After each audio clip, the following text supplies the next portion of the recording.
Muy queridas amigas y amigos, este día les ofreceré a ustedes el rescate de un documento muy especial que guardo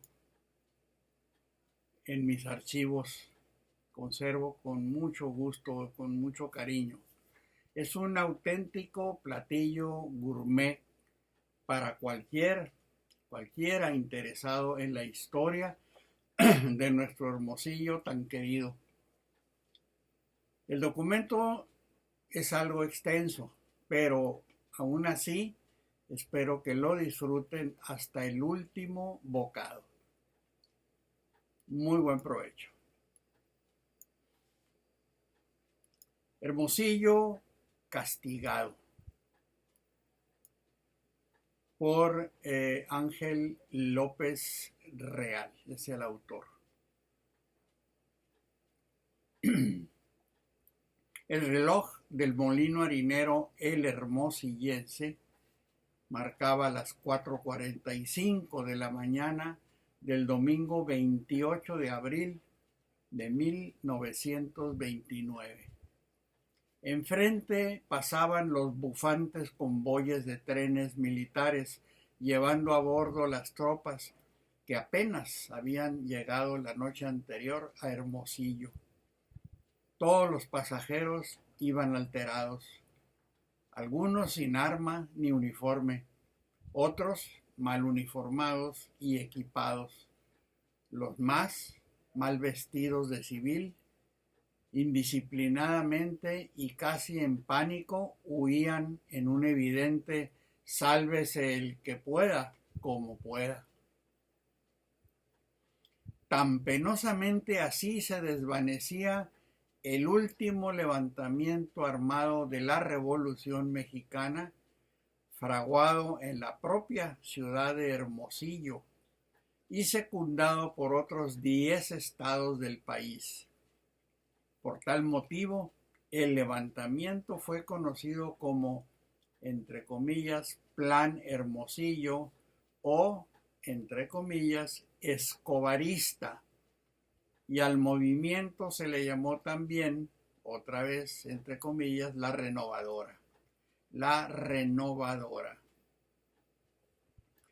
Después de que el sonorense Álvaro Obregón fuera asesinado el 17 de julio de 1928 en el restaurante La Bombilla, toma el control de la política nacional Plutarco Elías Calles, otro sonorense, y asume el mando de las Fuerzas Armadas Federales para combatir a los escobaristas. Los gubernamentales contaban con el apoyo de los modernos medios bélicos para combatir las rebeliones que surgían en distintos puntos del país. A la altura de la casita, en el barrio El Ranchito, los trenes militares tomaban veloz marcha hacia la frontera. Uno de esos trenes estaba operado por el joven mecánico de la Casa Redonda de Empalme, Silvano Gutiérrez Agramont, obligado a fuerza de pistola a convertirse en maquinista al desertar el operador titular. En esos momentos, a muy baja altura, un avión solitario sobrevuela la ciudad de Hermosillo para después enfilar hacia el sur y perderse flotando en la oscura penumbra del amanecer. A continuación, y por breves minutos, la ciudad quedó quieta, ambiente del que no disfrutaban los hermosillenses desde la tarde del día anterior, sábado, en que se quedaron sin autoridades. Casi todas, municipales y del Estado, habían abandonado la capital sonorense para salvarse de la venganza que podía gestarse contra los que apoyaron el movimiento escobarista. Solos, una docena de policías y el regidor Nicolás Burgos quedaron a cargo del orden público. Por la noche del sábado 27 principiaron a llegar desde el sur en varios trenes militares los restos de las tropas renovadoras, casi 3,000 soldados que envolvieron a la ciudad en el clásico, ruidoso y agitado ajetreo de la algarabía propia de las concentraciones armadas. Pero ahora, por fin, reinaba el silencio. Placidez rasgada a las 6 de la mañana por una nueva algarabía producida por oficiales y soldados rezagados que no habían alcanzado el tren, quienes, algunos con pistola en mano, requisaban autos, camiones, charangas, caballos, mulas o burros, lo que pudiera transportarlos para salir de la ciudad. Actos de prepotencia soldadesca que, molestos, algunos atónicos feligreses católicos, enfundados en sus trajes domingueros, tuvieron que presenciar en su tránsito a misa en los templos de la Capilla del Carmen o la propia catedral. Mientras, en las calles aledañas a la estación, grupitos de inconscientes chamacos, de adolescentes y algunos mayores se aventuraban a recoger algunas armas botadas, así como uniformes, gorras y polainas que habían dejado regadas los escobaristas en su arrebatada y presurosa huida. Siguieron concentrándose, sin orden ni concierto, en la estación del ferrocarril, actual cruce de la calle Juárez y Boulevard Luis Encinas. Algunos oficiales y numerosos soldados escobaristas remisos. En el lugar quedaron abandonados varios vagones de transporte de ganado y una o dos locomotoras inmovilizadas por falta de combustible. La bulla soldadesca continuó acompañada por esporádicos disparos, hasta cuando el reloj del molino harinero, el hermosillense, alegremente repicó a las 10 de aquella mañana radiante, hermosa y dominguera del 28 de abril de 1929.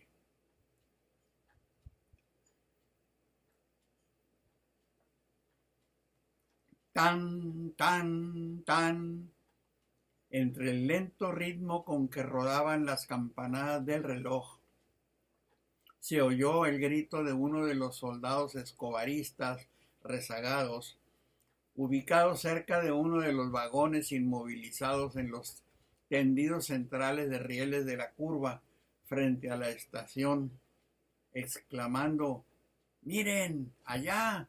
¡Allá vienen los agroplanos de los gobiernistas!». Al oriente de nuestra ciudad se avistaron 3 aviones rojinegros. Eran 3 de los 5 aviones de la segunda escuadrilla aérea de las fuerzas gobiernistas que, volando en la clásica formación de triángulo, bajaron a altura de vuelo rasante, dejando escuchar el ronquido de sus motores, entraron a El Ranchito y pasaron por el actual Coloso, que entonces aún no existía, llegando a La Galletera, que aquí entre nos se ubicaba en el actual Mariachi, y de la cual fuera gerente mi propio abuelo Miguel F. Romo Escalante, donde rompieron la formación los aeroplanos. Reseña este momento el cronista Fernando Galaz. Abro comillas. Uno tomó por el rumbo de la penitenciaría, o sea, rumbo al Cerro de la Campana. Otro por la calle Revolución hacia los aledaños al norte de la ciudad, y el que venía al frente de la escuadrilla enfiló hacia la estación del ferrocarril. Este último avión era tripulado por el comandante de la escuadrilla, el famoso teniente coronel piloto aviador Pablo L. Cidar, quien de inmediato inició el ametrallamiento de todo lo que se movía en torno a la estación del tren, en donde unánimemente todos corrían a cubrirse abrazados por el pánico. Cierro comillas. El doctor Ramón Ángel Amante, que en paz descanse, expresidente municipal de Hermosillo entre 1976 y 1979, que a sus 82 años era uno de los pocos hermosillenses que vivieron el ataque, le gustaba recordar ese momento cuando había sido uno de los niños que curioseaban entre los despojos abandonados por las tropas en su huida. Abro comillas. Las bombas cayeron en la estación. Tiraban las bombas a mano y a veces unas explotaban y otras no. Cierro las comillas.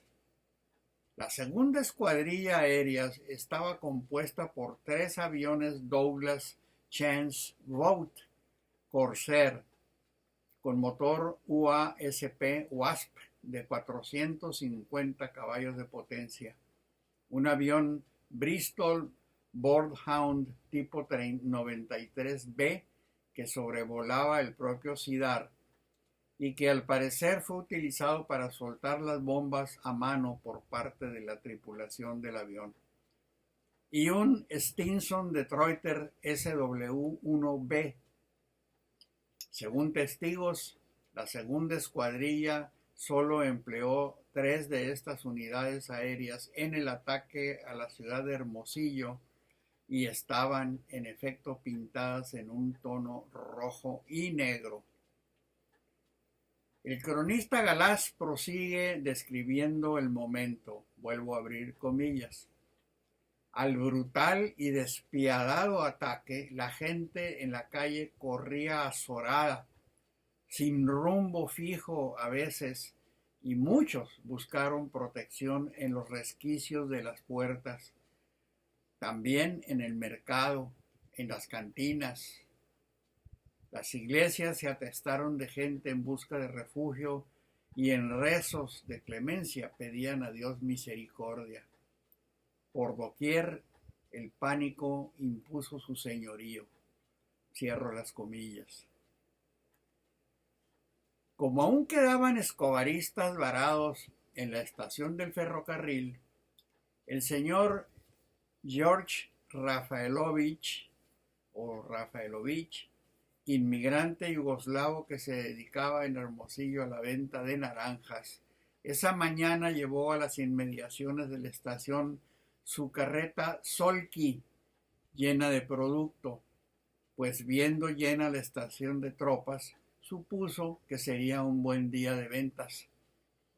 El rugido de los motores de los aviones, los silbatazos de alarma de las locomotoras, las explosiones de los disparos y las bombas, y la gente corriendo y gritando en pánico, espantaron al burrito que jalaba la carreta, y el señor Rafaelovich, al llegar frente al Hotel Unión, luego Hotel Mada y actual Hotel San Andrés, en sus intentos de evitar que la carreta siguiera sin control, quedó muerto en el asiento de su Solki con el pecho destrozado por la esquirla de una bomba, sin que tampoco escapara con vida el burrito que tiraba de la carreta.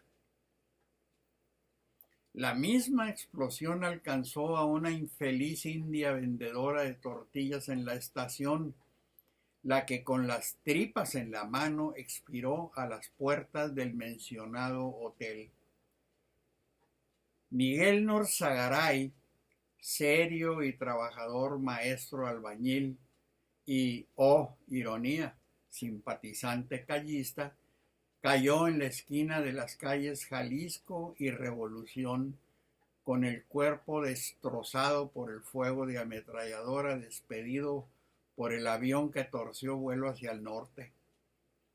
Al simpático Loco Lupe le alcanzó en la rodilla una bala cuando, montado en las trancas del embarcadero de ganado en las inmediaciones de la curva del ferrocarril, asombrado veía y aplaudía regocijado el paso a vuelo rasante de los aviones. El doctor Amante recordó cómo él y otros chamacos y mayores salieron huyendo entre las calles y cómo el avión de Pablo L. Cidar les persiguió persistente, disparándoles con su ametralladora. Concluye su narración, entre comillas. Di vuelta en una esquina, no sé si en la Cerdán o en la Campeche, no recuerdo bien, y el avioncito de Pablo Cidar seguía detrás de la gente, detrás de nosotros, y entramos al mercado. Ni ahí nos dejó en paz, porque en el techo de lámina se oían los disparos. Cierro las comillas. Remata su crónica don Fernando Galaz. Vuelvo a abrir comillas. Hora y media duró la macabra danza de la angustia, del dolor y de la muerte. Después, los valientes aviadores se retiraron. En total, murieron 5 personas durante el ataque, todos civiles. Cierro comillas.